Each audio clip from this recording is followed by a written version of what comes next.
continuer avec mes frères et sœurs ce tour du monde. Voilà une autre abomination que nous allons montrer. Et c'est un scoop du côté de... Ça, c'est un scoop du côté maintenant des États-Unis. La célèbre église presbytérienne qui a pris une décision, qui a voté une décision macabrement abominable, à savoir redéfinir le mariage. Donc, pour l'église presbytérienne, le mariage désormais, c'est l'union entre un homme et un homme, une femme et une femme, et un homme et une femme. Donc, voilà des choses abominables que nous sommes en train de montrer. Et pour ceux qui ne savent pas ce que c'est l'église presbytérienne, c'est l'une des plus grandes églises des États-Unis. L'une des plus grandes. D'abord, je vous prends un exemple. Cette église-là a été fondée par c'est une église qui a fondé des institutions telles que l'université de Princeton. La célèbre université de Princeton a été fondée par l'église presbytérienne. Donc voilà l'église presbytérienne qui décide que désormais, le mariage sera l'union entre un homme et un homme, une femme et une femme. Et ils se fondent sur quoi? Ils se fondent, mes frères et sœurs, sur leur livre des ordres. Ils ont leur constitution. La constitution, pour ceux qui ne le savent pas, de l'église presbytérienne s'appelle le livre des ordres. Cette constitution remplace la parole de Dieu. C'est ce que je vous disais dans l'émission lors de l'émission de la semaine passée, à savoir comment beaucoup de personnes, des dénominations, mettent la parole de Dieu à côté, carrément à côté, et redéfinissent eux-mêmes la parole de Dieu. Et voilà une abomination, une église qui désormais marie vraiment les homosexuels. Et ça nous fait mal au cœur, ça fait beaucoup de peine que nous montrons ces choses. Nous sommes vraiment peinés, nous sommes dans le désarroi de montrer ces choses. On ne peut pas vraiment se réjouir de voir à quel point l'humanité a atteint, vraiment en train d'atteindre un niveau vraiment pas possible. Et d'ailleurs, l'océan nous dit que quand vous verrez ces choses s'accomplir, sachez que les temps sont proches. Quand vous voyez ces choses s'accomplir, sachez que les temps sont proches. L'océan, Jésus en Matthieu chapitre 24, nous parle de la désolation, de l'abomination. Quand vous verrez la désolation de l'abomination dont a parlé Daniel a établi à son lieu, sachez que les temps sont proches. Donc voilà, mes frères et sœurs, des choses vraiment terribles que nous sommes en train de vous montrer. Et vraiment, nous sommes dans la consternation. Voilà une église. Et d'ailleurs, pendant que cette église, soi-disant, conduit les gens vers l'océan, Jésus-Christ est en train de cautionner le mariage des homosexuels, il y a des organisations à travers le monde qui s'élèvent pour dénoncer cette abomination, la plus grande plaie de la race humaine. La première institution que Dieu a établie sur terre, ce n'était même pas les États. C'est tellement terrible que beaucoup de personnes pensent que le mariage aujourd'hui, c'est une institution qui peut s'étendre à un homme et un homme, une femme et une femme. C'est vraiment des abominations. Nous vivons les dernières heures de l'histoire de l'humanité. On doit se préparer, mes frères et sœurs, avec beaucoup de peine. Vraiment, nous avons du mal à retenir notre consternation de voir à quel point vraiment l'humanité est en train de s'enfoncer, Et nous allons dénoncer ces choses. Et voilà donc les choses où, mes frères, nous sommes sans voix. Il nous manque des mots pour décrire ces aberrations, ces abominations, mes frères et sœurs. Et nous allons les décrire. Même si nous sommes les seuls à les décrire, nous allons continuer à les décrire. Même si nous semblons prêcher dans le désert, nous allons le faire. Et regardez, mes frères et sœurs, cette parole. Que dit la parole de Dieu? Allons dans la parole de Dieu. Le mariage ne sera jamais une relation entre un homme et une femme, ou une femme et une femme. Donc, allez à la parole, mes frères et sœurs. Je vous convie toujours d'aller à la parole. Vous avez cette écriture sur votre écran, mes frères et sœurs. Que pouvons-nous lire? Nous lisons ceci. C'est pourquoi l'homme quittera son père et sa mère et s'attachera à un autre homme, c'est ça? C'est ce que vous lisez? Non. L'homme quittera son père et sa mère et s'attachera à qui? Répondez, mes frères et sœurs, sur la base de ce verset, Genèse chapitre 2, verset 24, et s'attachera à qui? S'attachera à une femme, à sa femme, et les deux deviendront une seule chair. C'est terrible de voir comment les hommes sont en train de se marier avec des hommes, les femmes se marient avec des femmes, les hommes se marient avec des animaux, comme cette émission où on a montré où ce Trostalien se mariait avec sa chienne dans un parc public, entouré de sa famille et de ses amis. C'est des abominations. Donc voilà la parole de Dieu. Nous vous ramenons à la parole de Dieu. C'est dommage que l'église presbytérienne enseigne que sur la base de leur livre, ils ont un livre qui a remplacé la parole de Dieu. Et mes frères et sœurs, c'est des choses tellement...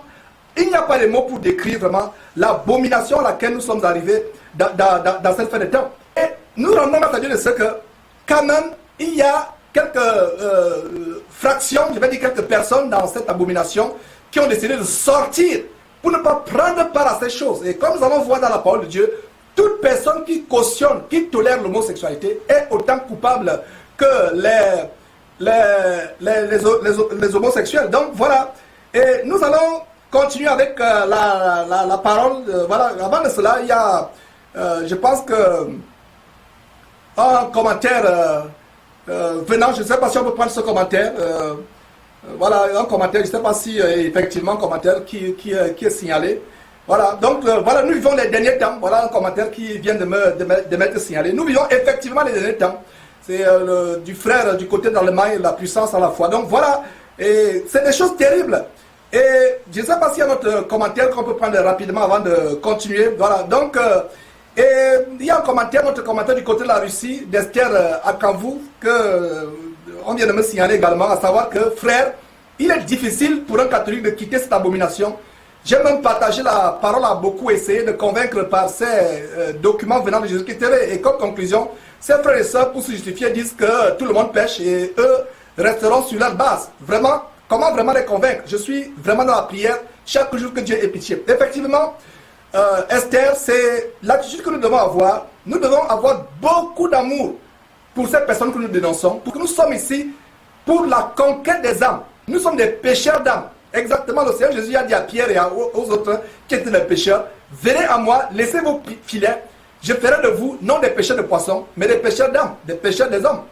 Donc nous sommes là pour amener les gens à Jésus-Christ. Nous péchons les âmes pour qu'elles aillent au ciel avec nous. Et nous croyons aussi vraiment que Dieu nous gardera fidèles afin que nous puissions également entrer dans le royaume vraiment éternel de Dieu. Et vraiment, une autre contribution de Jean-Claude Forson qui dit: ce livre des ordres est celui avec lequel ils enseignent les pasteurs aujourd'hui. Voilà, ils mettent la Bible de côté. C'est pour cela que je vous dis, nous sommes dans la guerre, mes frères et sœurs, pour la préservation de la Bible, la parole de Dieu. La Bible est carrément mise de côté. Et quand les gens mettent la Bible de côté, qu'est-ce qu'ils ont? Ils ont leur doctrine, ils ont leur théologie. Et voilà des choses donc que nous voulons montrer afin que le peuple de Dieu soit sensibilisé. Retournons dans la parole de Dieu. On a vu Genèse chapitre 2 verset 24. Maintenant allons dans Lévitique, mes frères et sœurs. Lévitique chapitre 22 18 verset 22. Que dit la parole de Dieu? Voilà le commandement de la parole de Dieu. Et je vais vous amener dans l'Ancien Testament et dans le Nouveau Testament, parce qu'il y a des gens qui vont dire que Dieu a condamné l'homosexualité dans l'Ancien Testament, mais aujourd'hui ce n'est pas condamné. Mais commençons d'abord par l'Ancien Testament.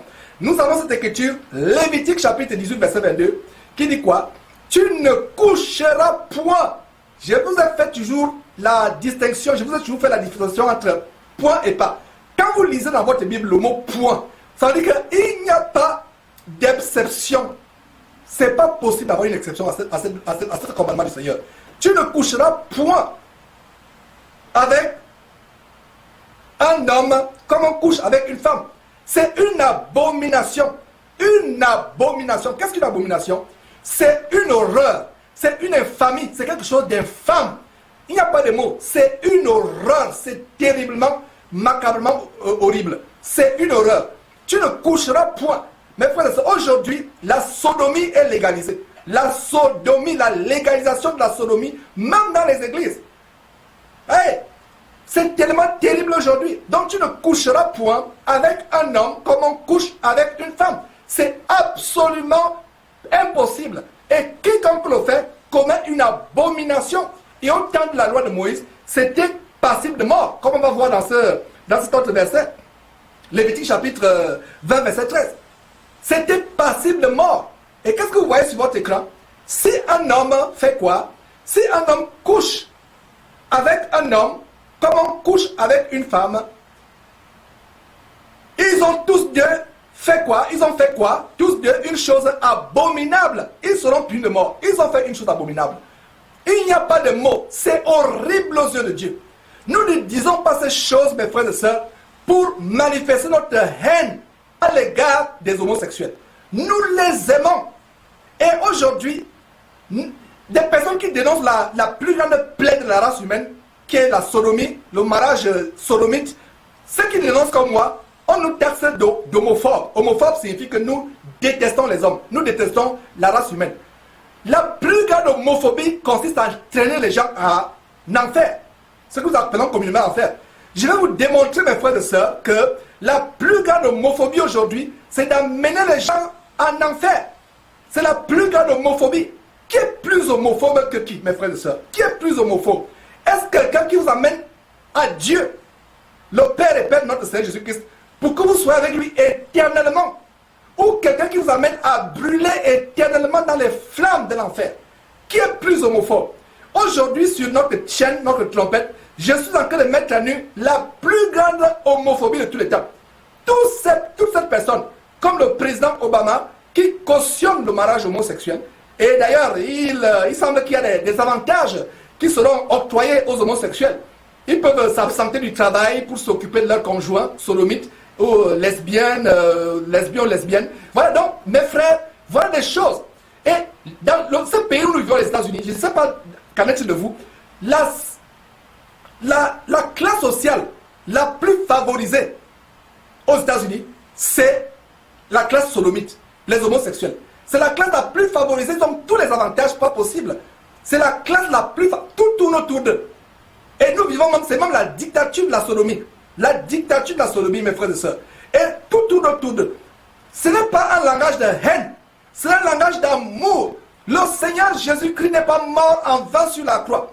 Toi, homosexuel, toi, lesbienne, ou tout autre pécheur, Jésus-Christ délivre. Il n'y a pas un péché que le sang de Jésus ne peut nettoyer. Il n'y a aucun péché duquel le sang de Jésus ne puisse vous délivrer.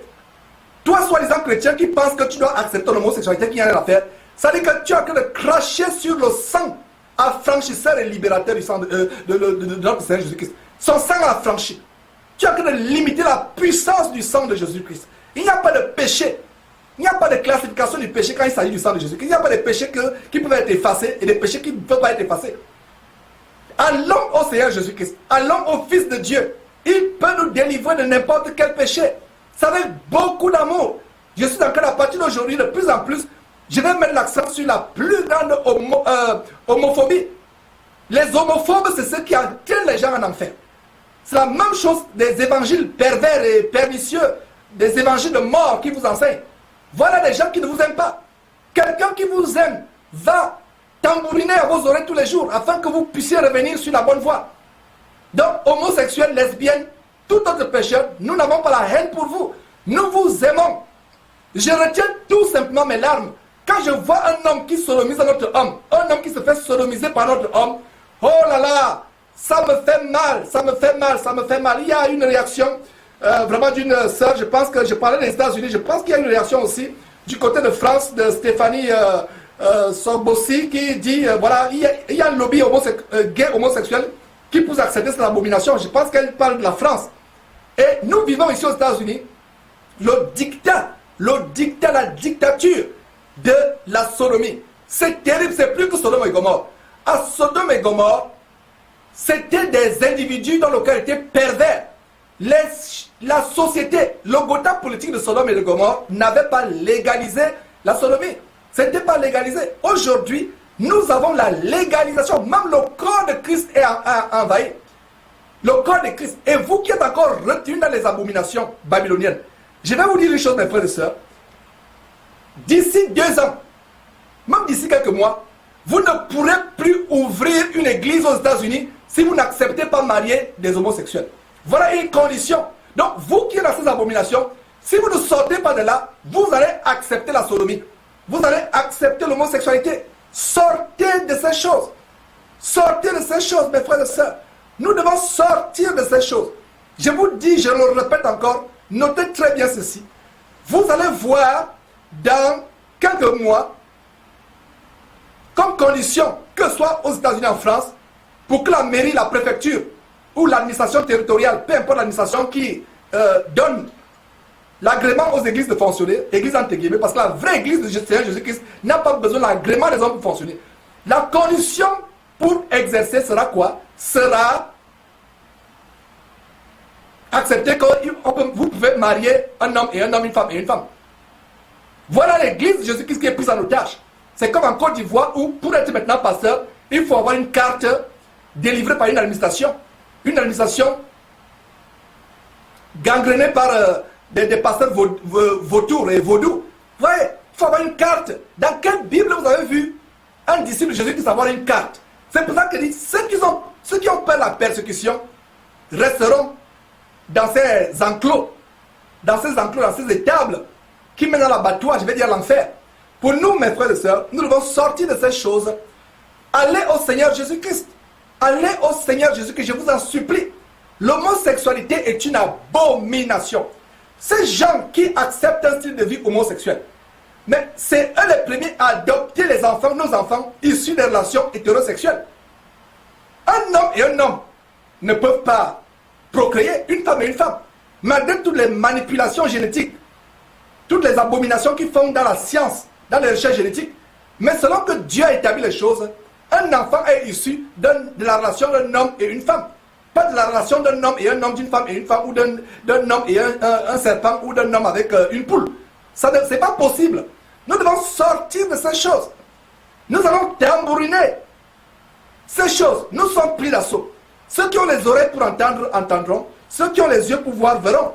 Donc nous tambourinons ces choses, mes frères et sœurs. Donc continuons avec la parole de Dieu. Nous allons dans la parole. Et retournons donc à ce livre auquel je vous ai conduit. Lévitique chapitre 20, verset 13. Que dit ce livre? Tu ne coucheras point.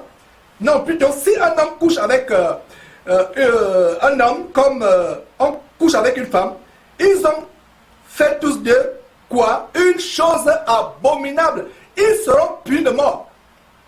Beaucoup vont dire que c'est la loi. Mais l'apôtre Paul reprend cela, inspiré par Dieu. L'apôtre Paul dit que ces gens sont dignes de mort. Sont dignes de mort. L'apôtre Paul reprend exactement ce qui est dans l'Ancien Testament. Mais ça ne veut dire pas que chrétiens, nous devons lapider les homosexuels. Nous avons un temps de grâce qui a été proclamé par le Seigneur Jésus-Christ. Nous avons un temps de grâce. Nous sommes contre la lapidation ou le lynchage des homosexuels. Nous devons beaucoup les aimer, beaucoup prier pour eux. Donc toi, homosexuel ou lesbienne, gay, qui regarde cette émission, nous avons beaucoup d'amour pour vous. La plus grande homophobie, je définis encore la véritable homophobie. Ça, c'est la définition de l'homophobie.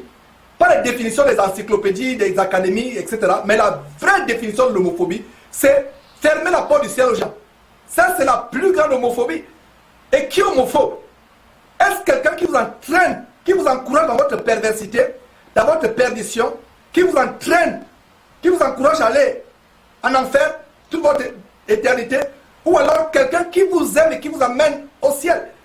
Qui est homophobe?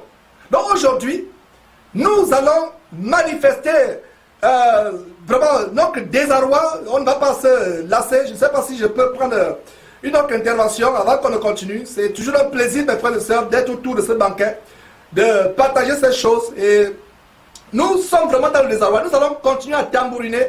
Je pense que on va prendre donc une autre contribution qui est projetée toujours du côté de Stéphanie, du côté de France. Donc, elle nous donne les informations du côté de France qui disent en France, ils veulent apprendre aux enfants à l'école à accepter l'homosexualité avec des livres pour enfants tels que la fête des mamans, etc. Et d'ailleurs, il y a un lien qu'elle donne. Voilà. Donc, c'est des choses terribles, mes frères et sœurs. C'est des choses terribles. Nous devons exposer ces choses. Donc, la parole de Dieu dénonce l'homosexualité. La parole de Dieu est contre l'homosexualité. Ça ne vient pas de Dieu. Et l'homosexualité, c'est causé par les démons.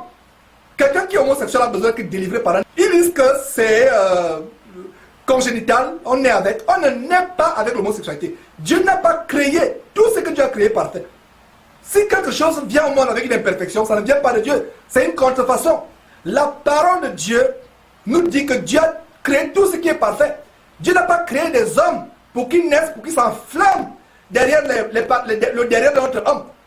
Dieu n'a pas créé une femme pour qu'elle s'enflamme derrière le sexe de notre femme. Non, ce n'est pas possible. Ce sont les démons. Et nous avons les témoignages des personnes qui ont été délivrées. Quand le démon qui est derrière l'homosexualité a été chassé, l'envie d'aller avec un homme est partie. S'il est un homme, l'envie d'aller avec une femme est partie si la personne est une femme. Donc voilà, nous devons aller à la parole de Dieu, dénoncer ces choses. Nous vous aimons. Que voulez-vous que je vous dise, homosexuels, pour vous dire que je vous aime? Et vous entendrez, vous regretterez ces paroles un jour. Mais il sera trop tard. Parce que quand vous mourrez et vous allez vous dirigez en enfer, il n'y a plus rien pour vous. Il n'y a plus possibilité de faire marche arrière. Je dis bien que beaucoup regretteront cet évangile. Ils vont regretter cet évangile.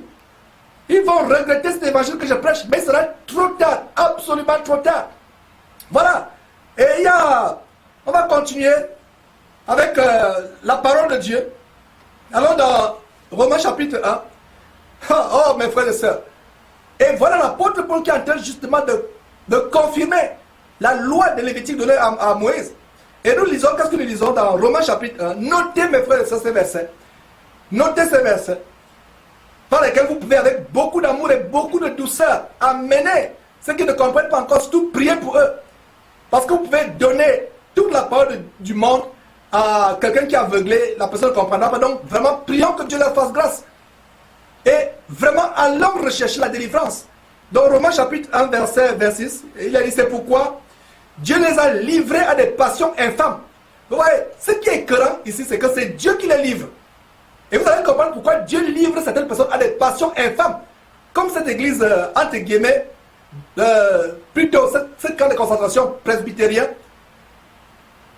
qui adopte la sodomie, la légalisation du mariage de sodomites. Voilà. Et c'est pourquoi Dieu les a livrés à des passions infâmes. Et c'est Dieu qui les livre. Ce bout de phrase me remplit de terreur. Beaucoup pensent que peut-être ça vient de Satan. Effectivement. Parce que quand Dieu vous livre, il vous livre à qui? Il vous livre à tout ce qui est négatif. Et qu'est-ce qui est derrière ce qui est négatif? C'est le diable avec les démons. Dieu vous expose. Donc vous êtes livré à vous-même. Et les démons, ça me donne à cœur joie. Voilà. Et il a dit, c'est pourquoi Dieu, notez bien que c'est Dieu. Notre Dieu et Père, le Père, notre Seigneur et Sauveur Jésus-Christ. C'est Dieu qui les a livrés à des passions infâmes. Pourquoi? Le verset continue de donner la raison. Allez, mes frères et sœurs, sur le verset pour voir. Donc, il a dit quoi? Donc, Dieu les a livrés à des passions infâmes. Pourquoi? Parce que leurs femmes ont changé l'usage naturel à ce qui est contre nature. Voilà ce qui se passe aujourd'hui. Nous changeons l'usage naturel. C'est la même chose, comme j'ai toujours dit. Même les couples chrétiens, les couples mariés chrétiens, hommes et femmes, il y a tous les actes de sodomie qui sont pratiqués, des actes en contre nature. Ce n'est pas seulement entre un homme et entre une femme et une femme qui peuvent avoir des actes contre nature. Même dans les couples de mariés chrétiens, hommes et femmes, ils peuvent avoir des actes contre nature. Regardez le verset. Changer l'usage, mes frères et sœurs.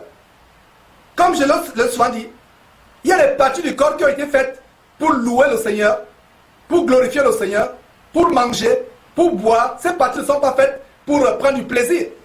Il y a des parties du corps qui ont été faites pour que le corps relâche l'excédent de déchets. Ces parties ne sont pas faites pour prendre du plaisir. Ce n'est pas possible. Dieu a prévu dans le corps certains membres par lesquels l'homme ou la femme peuvent prendre du plaisir.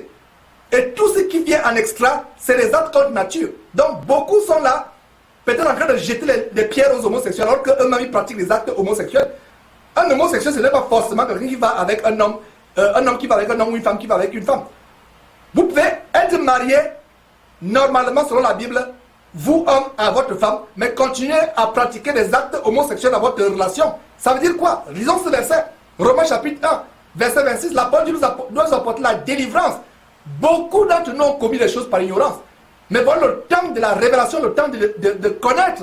Parce que Osée 4, chapitre 4, verset 6 dit, mon peuple est détruit parce qu'il lui manque la connaissance.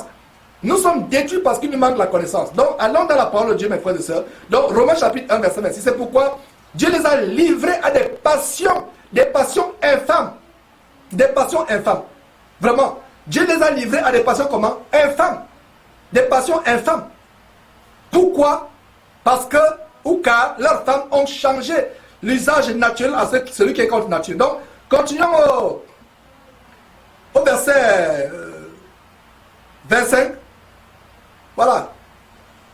Je crois que nous sommes au verset... voilà. Continuons plutôt à cet autre verset. Toujours dans Romains chapitre 1, verset 27. Voilà. De même les hommes, voilà, on a vu le cas des femmes. Donc, de même les hommes, abandonnant l'usage naturel de la femme. Regardez ce mot. Abandonnant l'usage naturel de la femme. Il y a un usage naturel de la femme.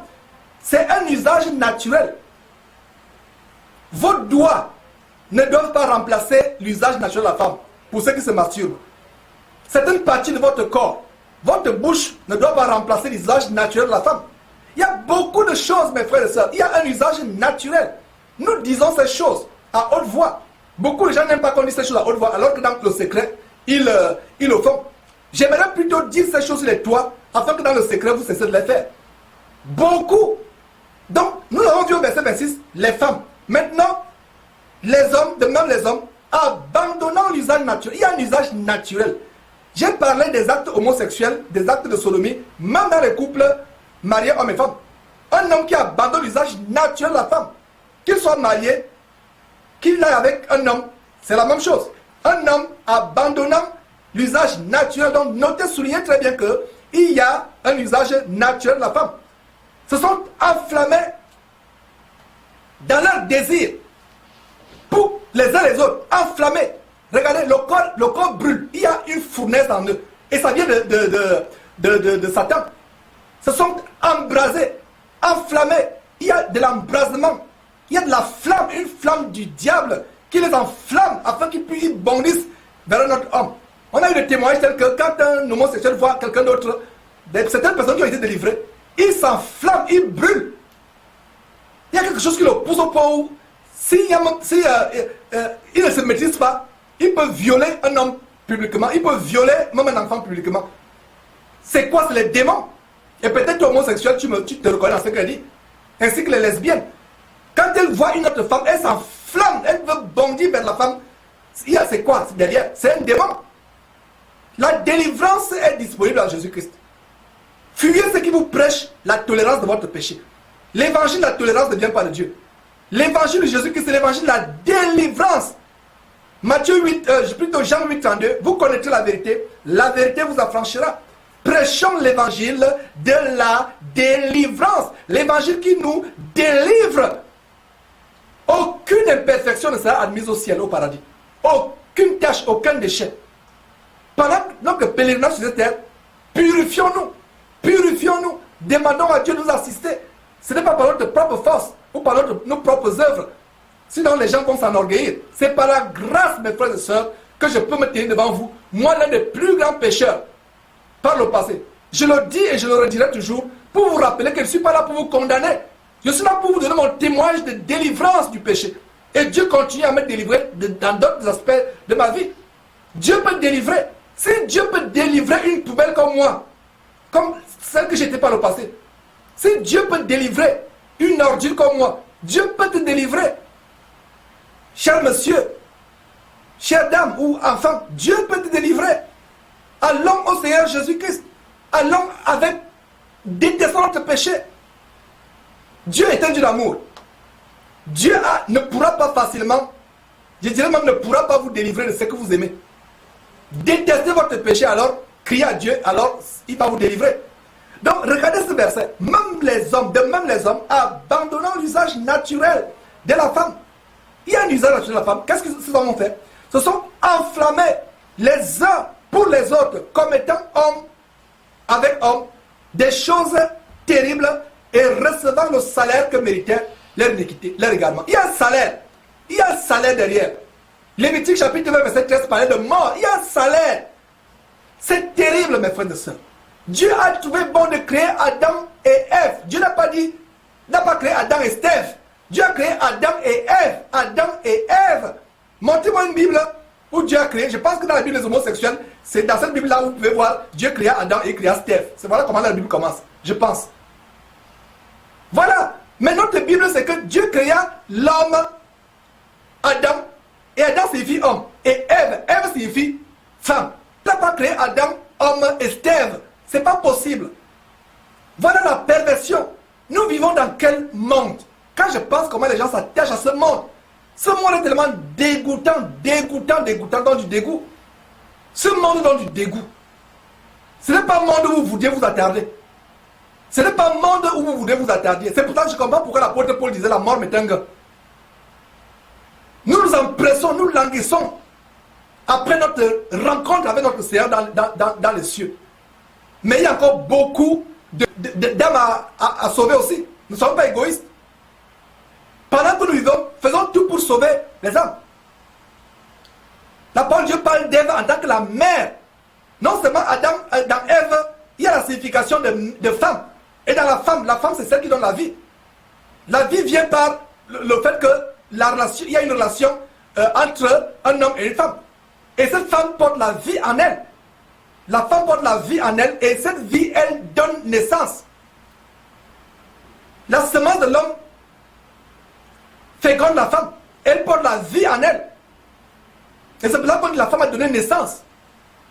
Il y a beaucoup de compréhension spirituellement biblique dans le mot Ève. Non seulement c'est la femme, mais c'est la mère de l'humanité. Et non seulement la mère de l'humanité, c'est la vie. Parce que c'est elle, nous sortons tous d'Ève.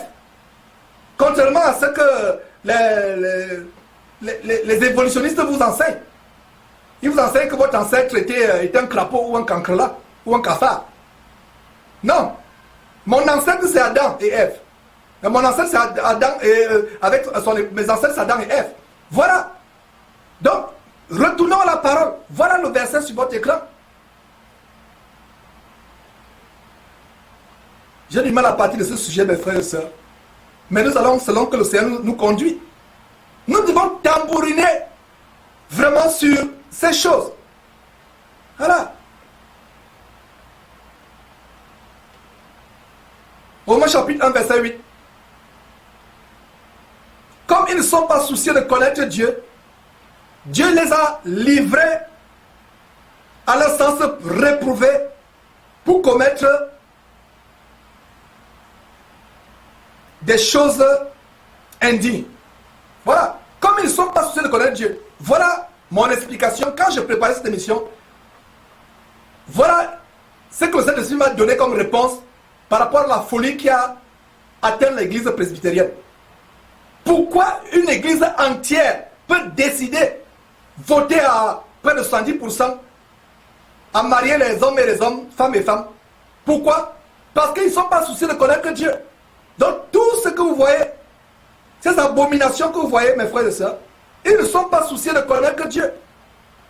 Ils ne sont pas soucieux de connaître Dieu. Voilà pourquoi Dieu les a livrés à leur sens réprouvé pour commettre des choses indignes. Voilà le verset. Nous venons de lire Romains chapitre 1, verset 28. Voilà ce qui se passe. La raison pour laquelle ils commettent ces choses indignes, Dieu les a livrés à leur sens réprouvé.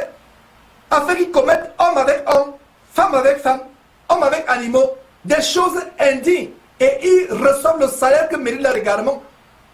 Et ce salaire, c'est plus que la mort. La mort n'est rien pour un chrétien de nouveau de l'Esprit de Dieu qui marche dans l'intégrité avec Jésus-Christ selon les commandements du Seigneur Jésus-Christ et Dieu de son Père.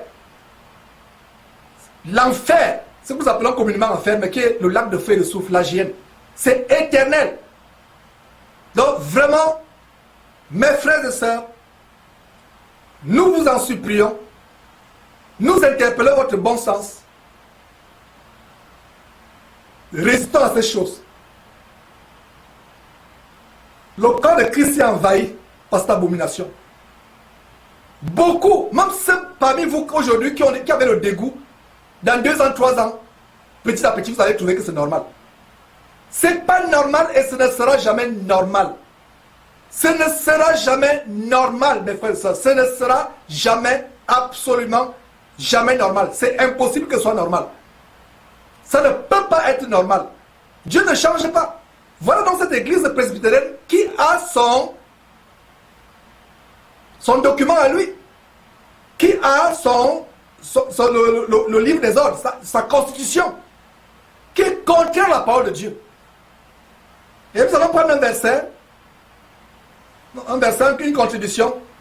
C'est toujours agréable d'avoir des frères et sœurs qui contribuent. Donc voilà la contribution de Paul Pouga, du côté de France, que salut dans le nom de Jésus-Christ, qui nous amène à 1 Corinthiens chapitre 6, verset 10, qui dit: ne vous y trompez pas, ni les débauchés, ni les idolâtres, ni les adultères, ni les efféminés, ni les homosexuels n'hériteront pas le royaume de Dieu. C'est pas possible. J'ai choisi de suivre la Bible et non le livre des ordres, la constitution de l'église, le règlement intérieur. En fait, le mot constitution, le livre des ordres des presbytériens, beaucoup d'églises ont ces choses-là, entre guillemets. Ils ont les règlements intérieurs. Ils ont les documents qui suivent et en même temps ils suivent la Bible. Vous ne pouvez pas. Notre règlement intérieur, c'est la Bible. Notre constitution, le corps de Christ, parce que la constitution, c'est des règles qui régissent un corps. Que ce soit un corps administratif, que ce soit un corps religieux, peu importe le corps politique, le corps législatif, la constitution, c'est un règlement intérieur, c'est des commandements qui régissent un corps. Notre commandement, notre constitution pour le corps de Christ, c'est la Bible, B-I-B-L-E. La Bible, la parole de Dieu merveilleuse et inégalable. La parole de Dieu qui est la volonté de Dieu. Voilà notre constitution. Et voilà des choses, mes frères et sœurs, que je voulais vous montrer. Et nous allons vraiment continuer à proclamer ces choses, à donner la parole de Dieu. Et vraiment sortir de ces choses. Sortez de ces choses. Sortez, retournons à la parole de Dieu. Retournons à la parole. Ne donnons pas foi à tout esprit. Éprouvons les esprits. Comparons tout avec la parole de Dieu. Allons dans la parole de Dieu pour comparer. Je vous en supplie, mes frères et sœurs. C'est avec beaucoup de larmes que je vous le dis. Je vous en supplie. C'est avec beaucoup d'amour. Beaucoup de personnes me reprochent et disent: non, Georges, tu es trop dur. Oh, frères et sœurs, si vous pouvez savoir que derrière cette dureté se cache un très grand amour.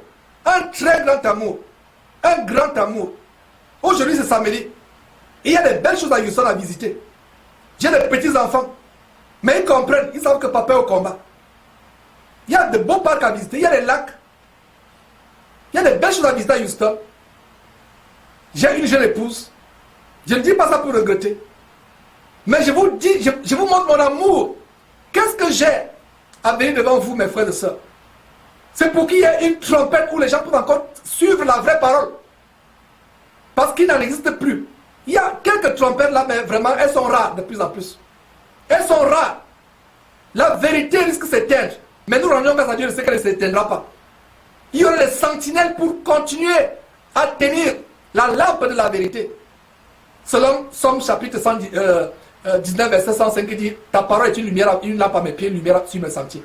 La lampe de la vérité ne s'éteindra pas. Sortons de ces choses. Retournons à la parole de Dieu. Vivons la parole. Allons à la parole de Dieu. Mettons la parole de Dieu en pratique. La parole de Dieu est dure. Comme les disciples ont dit à Jésus-Christ dans Jean chapitre 6, verset 60, cette parole est dure, qui peut l'écouter? La parole de Dieu est dure. Elle n'est pas facile, mais elle est dure pour notre bien. Je rends grâce à Dieu pour le papa que Dieu m'a donné. Je rends aussi grâce à Dieu de ceux qui sont endormis dans le Seigneur après m'avoir persécuté pendant des années du fait que je suis sorti du catholicisme. Et plus tard lui-même, il en est sorti. Et quand il est mort, les dernières paroles qu'il prononçait, c'est: Seigneur Jésus, je rends grâce à Dieu pour ce que le Seigneur Jésus-Christ a fait pour nous. Il rendait grâce à Dieu pour le Seigneur Jésus-Christ. Et ce père était dur. Je vous assure que c'était un policier, il marchait toujours avec son pistolet. Aujourd'hui, je rends grâce à Dieu, c'est que ce père que Dieu m'a donné m'a enseigné l'intégrité, la discipline. Beaucoup de personnes aujourd'hui n'ont des problèmes à être disciplinées par rapport à la parole de Dieu parce qu'ils n'ont même pas expérimenté la discipline sur le plan familial. La discipline venant d'un père. Manque de discipline. Et la Bible dit: les enfants livrés à eux-mêmes font honte à leurs parents plus tard. La discipline. Et notre Père veut que nous soyons disciplinés dans tous les aspects de notre vie. C'est pour ça que ce grand serviteur du Seigneur Jésus-Christ, l'apôtre Paul, disait qu'il traite durement son corps. Il le traite assujetti. Il discipline son corps et il le tient assujetti. Nous sommes appelés les disciples de Jésus-Christ. Pas pour que nous fassions ce qui nous plaît. Un disciple du Seigneur Jésus-Christ ne vit pas dans le libertinage, dans la licence, dans le laisser-aller. Nous avons un maître.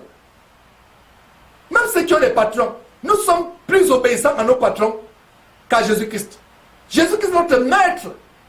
Votre patron n'aime pas que vous alliez sur Facebook pendant que vous travaillez. Vous ne ferez pas l'erreur d'aller sur Facebook. Peut-être vous attendez qu'il est en congé, qu'il est en mission pour aller sur Facebook ou sur Twitter pendant que vous travaillez. Votre patron voudrait que vous arriviez à une certaine heure. Il a une manière par laquelle vous devez faire. Il veut que vous fassiez votre travail. Nous lui obéissons.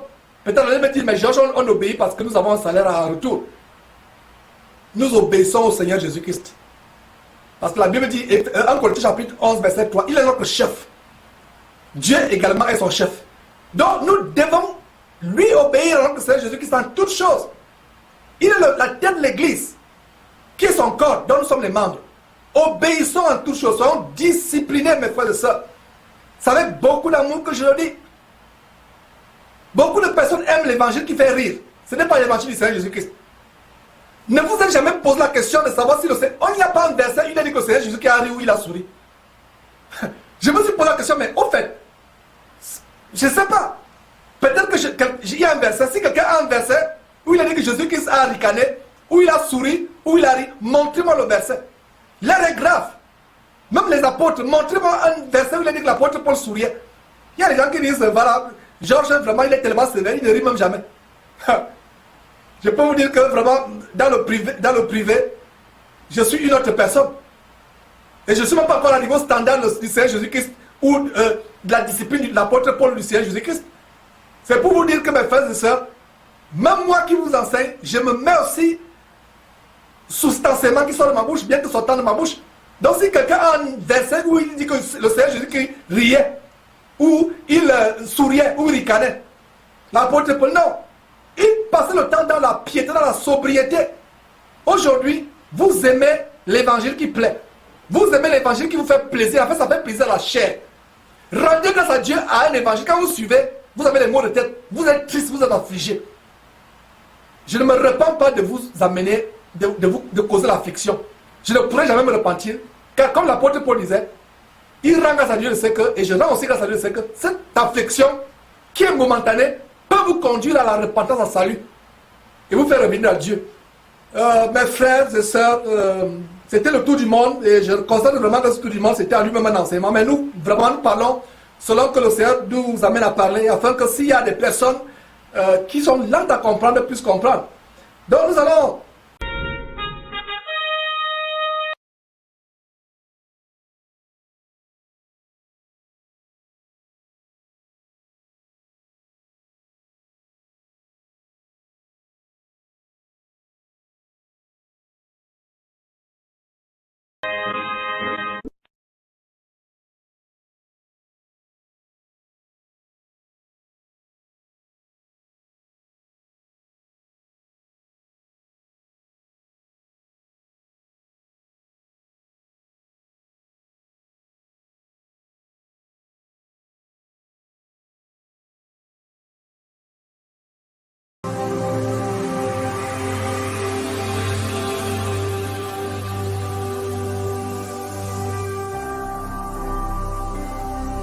Jésus-Christ TV,